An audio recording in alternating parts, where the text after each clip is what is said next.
안녕하세요. 안녕하십니까. 한국어 방송 대표 김대원입니다. 네, 한국어 신문 주필 송태현입니다. 네, 오늘은 이 시간 우리 한국어 신문 22면에 또 소개되어지고 있는 맥도날드 한국인의 집단주의라는 제목으로 글을 우리 이성희 교수님께서 글을 써주셨는데요. 대표님, 이분은 경희대학교를 졸업하셨고 또 문학 박사시네요. 경희대학교 국문과에서 문학 박사를 하셨고, 그다음 지금은 이제 총시인데 호쿠마 교양교육을 하고 계시는데요. 이분은 특별히 이제 어떤 분이냐면 국문학을 하셨지만 다문화 쪽에 굉장히 관심을 가지고 계시고요. 경희대학교에서 다문화 학생들 이런 분들 많이 관련된 사역을 많이 하셨어요. 그래서 문화의 어떤 전문가, 또 경험자라고 볼 수 있죠. 그래서 이제 이 타이틀도 보면 맥도날드 그리고 또 한국의 집단주의 공동체에 대해서 한국인 많이 가지고 있는 그런 이제 문화 또 공동체에 대해서 소개를 하고 있습니다.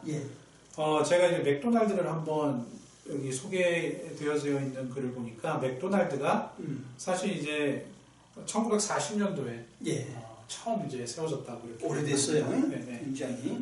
미국 같은 경우 또 미국뿐만이 아니라 이제 전 세계 매장이 있는 이제 사실 대표적인 말 그대로 햄버거 파는 그런 우리가 알고 있는 그런 가게인데 120여 개의 나라에 진출을 하고 있습니다. 35,000개. 정말 대단하네요. 네, 35,000개의 매장이 있고요. 글로벌 기업이죠. 저는 몰랐는데 이 맥도날드 M 이게 황금 아치라고 딱 얘기를 하는데 그 의미가 이제 세계의 문으로 들어간다. 그런 슬로건을 가지고 있다고 합니다. 그래서 이제 오늘날 그것이 이제 한국에까지 들어왔고요. 특히 이제 과거에 좀 불매운동이 좀 발생을 했어요. 뭐냐면 맥도날드 한국에서 하나가 팔리면 미국으로 이제 본사죠. 11%의 로열티를 지급을 해야 되는 그런 조건이 있어서 한국에서 팔면 한국에 있는 이 돈이 수입이 그쪽으로 이제 자동적으로 넘어가는 그런 구조 때문에 한동안 이제 불매운동이 전개가 되기도 했습니다. 근데 이제 1988년도 우리가 알고 있는 서울 올림픽 이후를 그 기점으로 해가지고 이 맥도날드가 한국에 굉장히 이제 저변을 확산이 되었고요. 말 그대로 날개도치의 햄버거가 팔리는 그런 일들이 벌어지게 됩니다. 오늘날 이제 뭐 우리 대표님도 햄버거는 별로 안 좋아하실 것 같아요.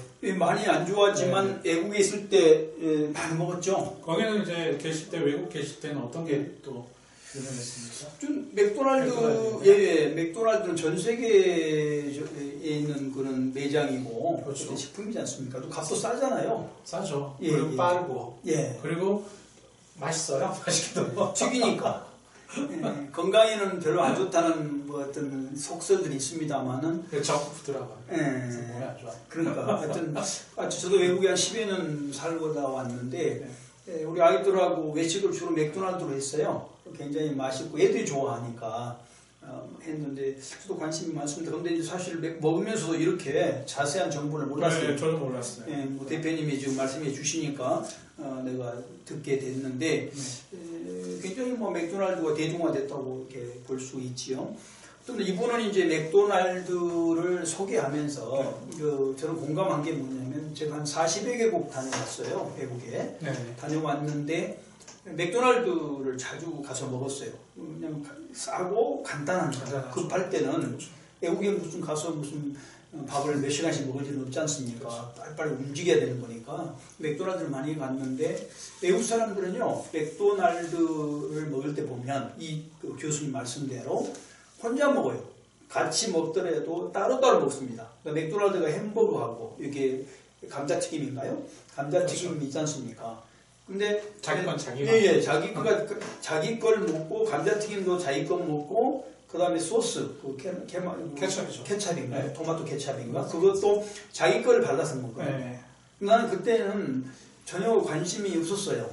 그냥 당연히 그렇게 생각했었고요. 근데 우리는 우리는 어떻게 먹어요? 이 교수님 말씀대로 먹으죠.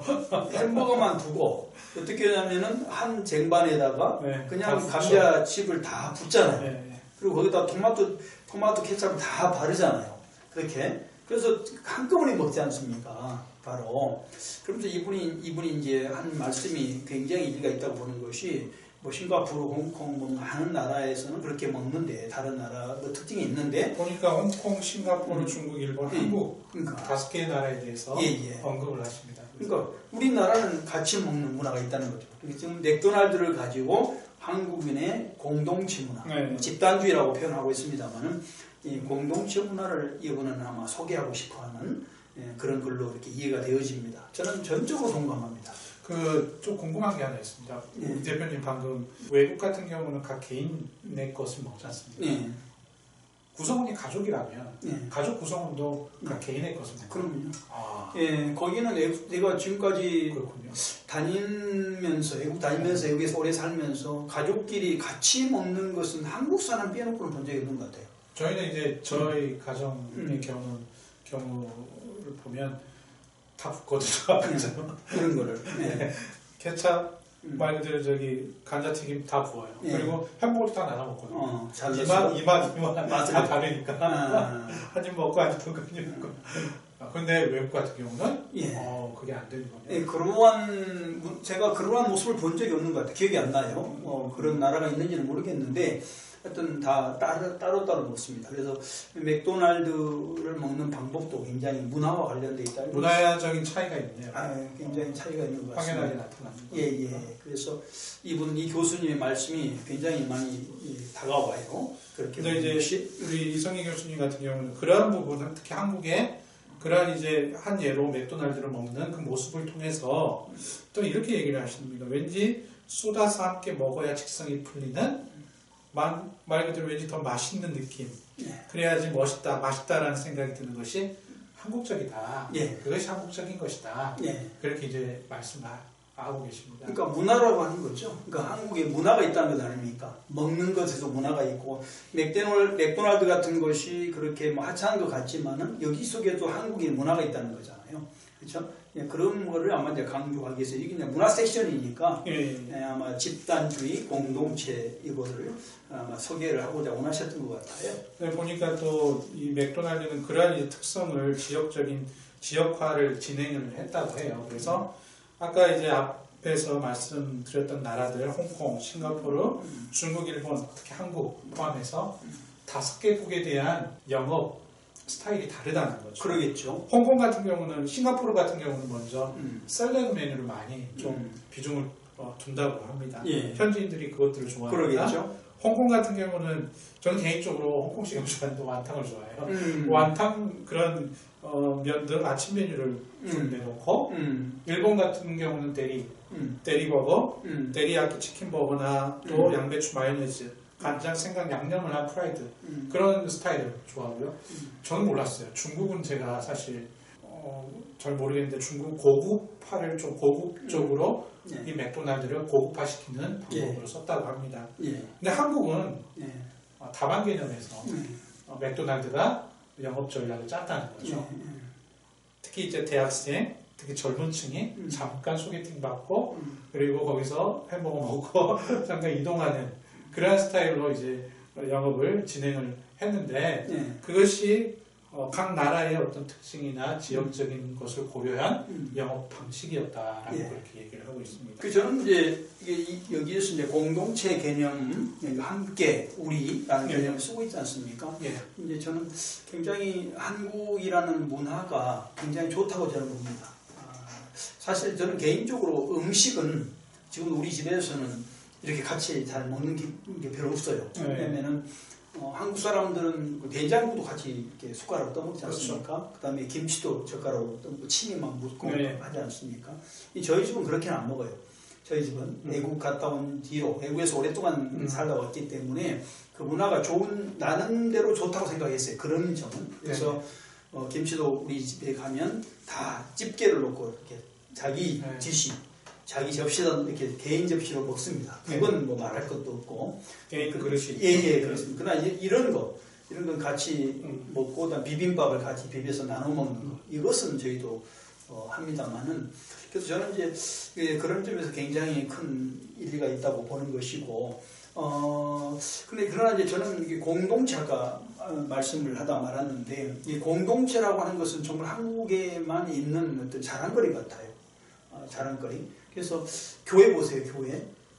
교회라는 에클레시아가 공동체라는 뜻이잖아요. 근데 왜 한국이 다른 나라보다 그렇게 엄청난 성장을 이루고 짧은 시간에 이루어졌을까? 목사님들이 실력이 있었을까? 저는 그렇게 보지 않습니다. 왜냐하면 목사님들은 다른 나라에 비해서 죄송한데요. 우리 어르신 목사님들은 죄송한데 그렇게 뛰어난 실력을 갖지 않았었어요. 학력도 낮았습니다. 요즘에야 목사님들이 학력이 높지만 예전에는 학력이 굉장히 낮았어요. 다른 그 직종에 비해서.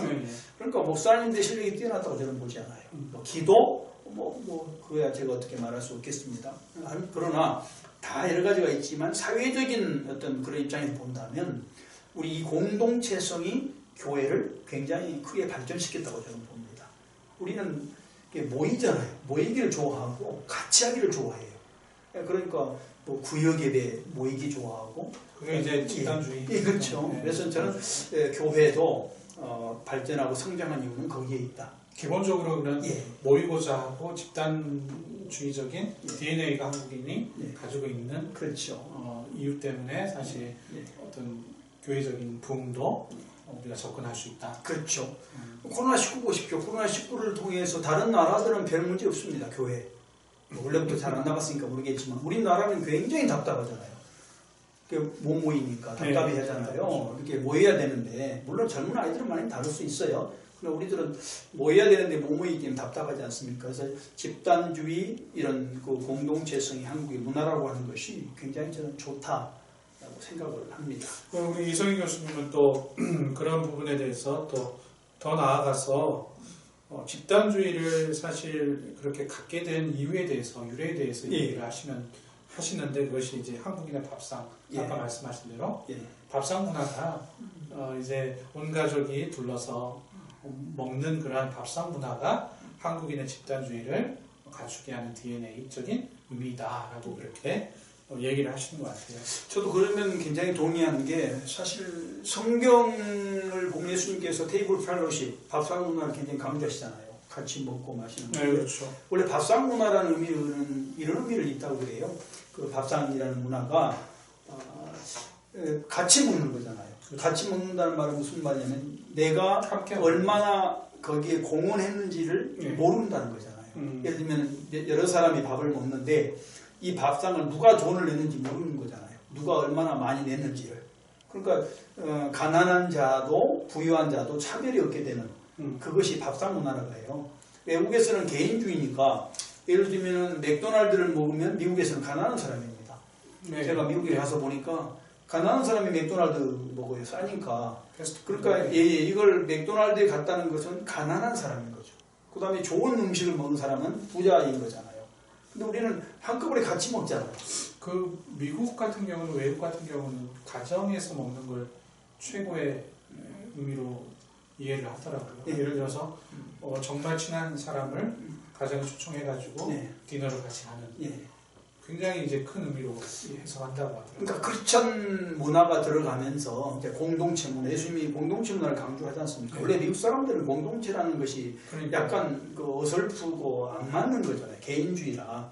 근데 이제 그 교회에서는 공동체를 강조하지 않습니까? 그러다 보니 같이 밥 먹고 하는 거. 아까 말씀드린 밥상 문화가 나의 신분을 감출 수 있는 거잖아요. 내가 돈이 있냐 없냐를 감출 수 있는 그런 의미를 문화적인 의미를 갖고 있잖아요. 그래서 예수님께 강조하신 거고 원래 또 이스라엘은 그랬었고요. 이렇게 우리가 성찬 전에 애찬을 하지 않습니까? 애찬의 의미가 그거잖아요. 누군가가 돈을 내서 밥을 만들지만 누가 낸지를 모르게 만든 거잖아요. 그래서 가난한 사람이나 부유한 사람이 함께하는 것이 밥상이라는 의미잖아요. 성경에 나온 그런 그 의미인데 우리나라는 성경을 몰랐어도 그런 문화가 옛날부터 있었다는 거죠. 그게. 그러면 얼마나 행복하겠어요. 내가 가난해도 태가 안 나니까 대화가 자유로울 수 있잖아요. 그런 점에서 저는 굉장히 좋은 문화가 아닌가, 성경적 문화가 아닌가. 우리는 그래서 본질적으로 우리나라는 뼛속에 이 공동체 문화가 들어있기 때문에 교회도 성장하는 것이 아닌가. 네, 이제 우리 대표님 갈수록 시간이 흐르고 세월이 흘러가면서 공동체보다는 맥도날드 개인주의적인 그런 시대 흐름이 분명히 대두가 많이 될 겁니다. 그러게 되겠죠. 그래서 이제 교수님도 이렇게 얘기를 하셔요. 각 나라의 민족의 문화는 그래도 획일화되지 않음이 분명히 있다. 특히 한국인 같은 경우는 정, 밥솥, 한솥밥 그런 의미에서 그것이 잘 드러나지는 않지만 분명히 견고히 그 저변에는 분명히 깔려 있다. 그래서 긍정적으로 이렇게 호소하고 있어요. DNA가 있다는 건데요. 글쎄요, 하여튼 이런 거는 있는 것 같습니다. 저도 아이가 셋인데 이 아이들을 키워보면 시대가 달라지기 때문에 생각이 다 다를 것 같잖아요. 근데 한국인만이 가지고 있는 뭔가가 있더라고요. 애들도 정이 있어요. 그리고 같이 하는 것을 좋아하는 경향이 있어요. 애들을 키워보니까. 그래서 뭐 SNS가 발전하고 IT가 발전해서 완전히 서양화가 될 거다라고 하는 우려는 안 해도 될 것 같다. 우리만의 DNA는 없어지지 않는다. 우리 속의 피가 달라지지 않듯이 그런 것이 있는 것 같아요. 그런 점에 있어서는 이성희 우리 그 교수님의 생각이 굉장히 저희적인 어쨌든 뭐랄까요, 비전을 준다고 할까요, 도전을 준다고 할까요, 그렇다고 봅니다. 예, 아무튼 뭐 오늘 또 귀한 또 우리가 기사를 봤고요. 그런 의미에서 저희가 또 한국인으로서 또 더 나아가 우리 크리스찬으로서 우리가 갖춰야 될 공동체성은 반드시 그것을 사수하고 지켜나가는 것도 중요하다 생각이 들죠. 그렇죠. 그러면서 이제 한 가지 더 덧붙이고 싶은 것은 다르다는 것을 좀 알 필요가 있는 것 같아요. 그러니까 내가 좋기 때문에 내 방식이기 때문에 따라오라는 것이 아니라 이것은 다른 나라도 그렇고 다른 사람도 마찬가지죠. 대부분 사람들이 어떻게 생각하냐면 내가 갖고 있는 것이 옳다고 생각합니다. 이게. 그리고 다른 사람은 틀렸다고 생각해요. 한국말은 틀렸다와 다르다고 구별이 안 되지 않습니까? 그래서 다른데 틀렸다고 말하는 경향이 많거든요. 근데 그것은 잘못됐다고 봐요. 우리 DNA, 우리 것은 좋지만 그런 고수할 필요가 있겠지만 그리고 그거를 장려할 필요가 있겠지만 그러지 않는 분이 있거든요. 왜 그런 나라도 있고 그것을 나쁘다고 얘기할 수는 없죠. 그렇죠. 틀렸다고 뿐이다. 틀렸다고 할 것이 아니라 다르다고 인정하는 것. 그것이 중심에 이렇게 크리스찬 문화가 있고 그렇다. 저는 그렇게 생각합니다. 네, 오늘 또 귀한 말씀 감사하고요. 그런 의미에서 저희가 균형 있게 이렇게 또 살아가기를 소망해 보겠습니다. 감사합니다. 네, 감사합니다.